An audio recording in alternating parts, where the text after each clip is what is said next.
Dhaggeeffattootni oduutiin jalqabaanii Oromoon birraan barii ayyaanota waggaa garaagaraa kabajatu keessaa tokko damaraa fi masqalaa.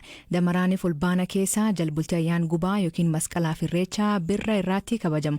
Masqalaan hordoftoota amantaa kiristaanaa biraatti achi dhuftii amantaa qabaatus Oromoo biraatti ammoo bifa adda addaatiin kabajama.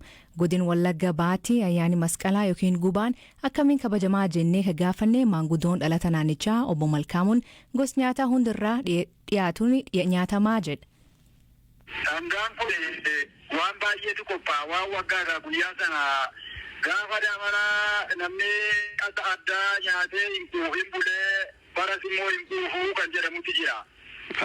Karaa kanaaf sangaan jiru goommanni ni nyaatamaa, buqqeen ni nyaatamaa, cumboon ni nyaatamaa, qiixxaan ni nyaatamaa, hancooteen ni nyaatamaa. Sangaan lafarra jiru gaafas kan hin dhiyaanne hin jiru mataan sangaa hundi hin dhiyaata. Asheetiin boqqolloo mataadha. Kanatti dhiyaata. Tole wanti wayita malqaraa sirban weeddisan jira akka addaatti. Hin jiraata. Maal jedhu?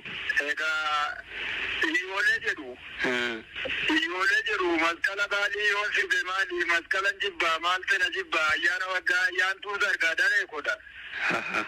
Amma jira kuni amma namni kana hin kabajata akkasitti akka manaan jetta kanatti.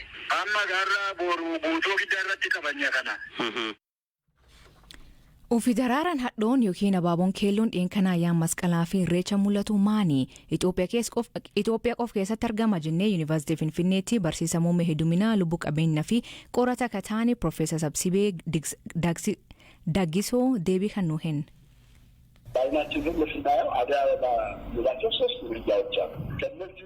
Abaaboon keelloon addunyaa irratti gosa sadiitu jira. Kanneen keessaa baay'eensi maarkoopteraa gosti jedhamu biyya keenya keessatti qofa aanaalee hundatti argama. Biyya keenyaan alatti garuu hin argamu. Gosti abaaboo keelloo jaboon hanga waggaa tokko turanii achi ni du'u. Erga daraaranii booda garuu ni du'u jechuu miti. Yeroon mijaawaan yeroo dhufu akka biyya keenyaatti ganna keessaa rooba argatanii yeroo aduun ba'u amma yeroon itti biqilu dhiibbaan jedhu keessoo isaanii waan jiruuf deebi'anii biqilu.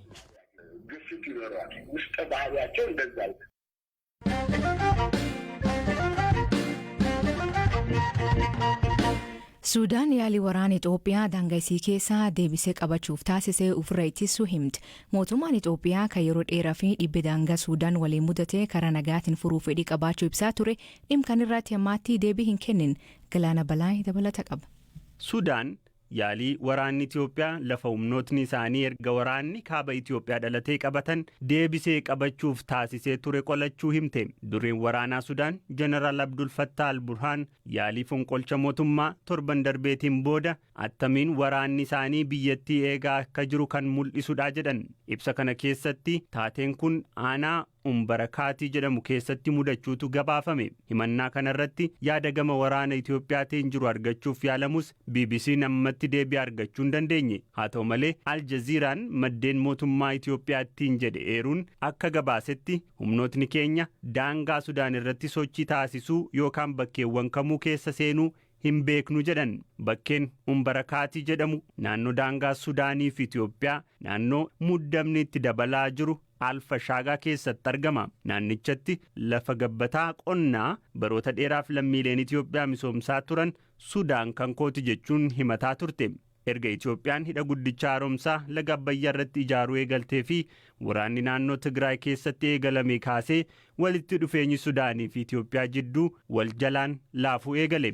Baatiiwwan muraasaanis guutuu naannoo Alfa Shaagaa keessatti yeroo garaa garaatti walitti bu'iinsi mudachuun gabaafamaa ture. Sudaan erga dhuma bara darbeetii kaasuun waraana ishee achi kan qubachiifte yoo ta'u, UN ammoo jalqaba bara kanaatti loltootni Eertiraa, waraanni Itoophiyaa fi milishaan naannoo Amaaraa naannoo wal dhabdeen itti mudate san keessa socho'aa jiraachuu himee ture. Mootummaan Itoophiyaa dhibdee daangaa Itoophiyaa fi Sudaan mudate kana ilaalchisee irra deddeebiidhaan furmaata dippiloomasii karaa nagaa akka barbaadu ibsaa ture.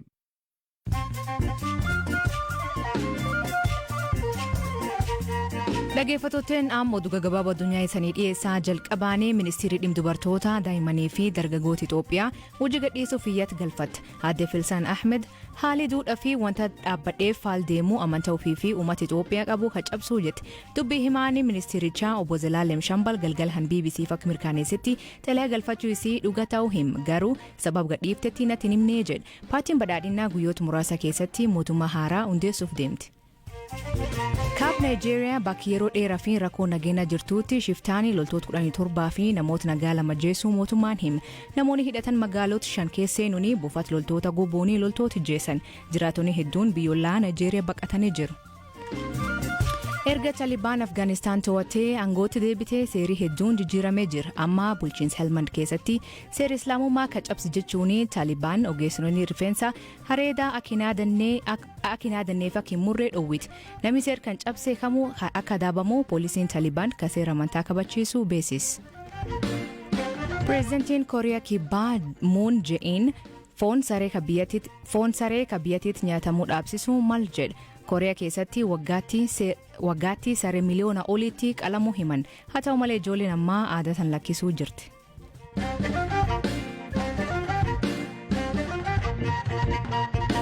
Filannoo biyyaalessaa waxabajjii darbe geggeeffameen sagalee mootummaa ijaaruu dandeesses argachuun paartiin badhaadhinaa sadarkaa naannoo Oromiyaatti mootummaa haaraa ijaare. Haaluma kanaan pireezidantiin naannoo Oromiyaa dabalatee hooggantoonni Oromiyaa 32 ta'anii fi muudamni dhiyaatee raggaasifama. Paartiin badhaadhinaa akka sanbata xiqqaa dabree mootummaa haaraa hundeessuu Oromiyaa jalqabde guyyoota dhufan keessatti naannolee afan keessatti xumuruun sadarkaa federaalaatiis mootummaa haaraa hundeessuu guyyoota muraasa dhufan keessatti akka beeksisu dubbii himaan dhaabbatichaa Dr. Biqilaa Urrisaa BBC'tti hima. Dhaabni isaanii mootummaa haaraa hundeessuu keessatti dhaabbilee siyaasaa karaa nagaan socho'anii fi filannoo waxabajjii dabre irratti hirmaatanii sagalee isaan injifachiisuu hin arganne biyya bulchuu keessatti irree qabaatan qophii godhee amma raawwatu himan. Mootummaan isaanii haaraan sadarkaa federaalaatii fi naannootti maalirratti akka xiyyeeffatu Dr. Biqilaan akkanaan ibsa.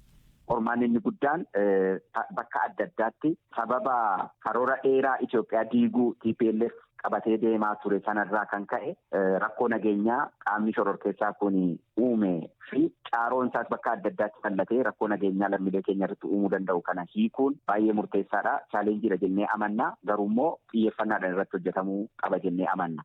Inni lammaffaa sirni ijaarsa biyya kana keessatti kan xumurame miti kan jalqabarra jirudha. Dhimmoota gurguddaa irratti ganaa waliigalteen hin gahamne dhimmoota mariidhaan tasgabbiidhaan uummata hirmaachisuudhaan hayyoota hirmaachisuudhaan qaamota adda addaa dhimmi biyya kanaa nagalcha jedhan hunda isaanii hirmaachisuudhaan dhimma biyya kanaa irratti waliigaluunii fi lammiileen biyya kanaa tokko ta'anii biyya waliinii ijaarrachuun akkaataa barbaachisuun mariin barbaachisaadha. Marii biyyoolessaa hin barbaachisa. Waliigaltee biyyoolessaa hin barbaachisa. Kun mootummaa amma hundaa'uuf qormaatas carraadhas jennee amanna. Qormaata jiru kana gara carraatti jijjiirree biyya keenya ittiin cimsuudhaaf fayyadamuun baay'ee murteessaadha. Inni sadaffaan biyya kana keessatti sababa jijjiirama kanaa fi sababa TPLF uumee fi sababa daldala seeraan alaa dinagdee seeraan alaatiin kan ka'e qaala'insi gatii fi qaala'insi jireenyaa lammiilee keenya qoraa akka jiru hin beekna. Kanaafuu mootummaan amma hundaa'u kun xiyyeeffannoo jalqabaa godhee kan hojjechuu danda'u gatii tasgabbeessuu jireenya lammiilee keenyaa tasgabbeessuu fi lammiileen keenya qormaata dinagdeetiin otoo hin qoramin jireenya gaarii akka jiraatanu intervenshinii adda addaa tarkaanfii adda addaa fudhachuudhaan gatii amma ol ka'aa jiruu fi qaala'insa jireenyaarraa kan ka'e lammiilee keenya kan qoraa jiru kana sirreessuun baay'ee murteessaadha. Kanaafuu dhimmoota kanaa wajjin wal qabatanii fi inni arfaffaan biyya kana keessatti kenniinsi tajaajilaa rakkoo guddaadha kan qabu, bulchiinsi gaarii rakkoo guddaadha kan qabu, magaalota keessatti baadiyyaa keessatti lammiileen keenya yeroo gabaabaa keessatti osoo yeroo dheeraan dhaabbatiin osoo maallaqan kafalin karaa nagaas karaa gabaabaa ta'een karaa hojmaata eegeen tajaajila argachuu irratti hanqina guddaadha kan jiru. Kana xiyyeeffannoodhaan sirreessuun baay'ee murteessaadha. Kana irratti gurmaa'insa irratti jijjiiramni hin dhufa. Hoggansaa fi ramaddii humna namaa fi hoggansaa irratti jijjiiramni hin jiraata. Akkasumas immoo hojmaata mootummaa irratti jijjiiramni bu'a qabeessa ta'e hin jiraata. Kana raawwachuudhaan dhimmoota arfan armaan olitti kaase kana irratti jijjiirama guddaa fiduun baay'ee murteessaadha jechaadha.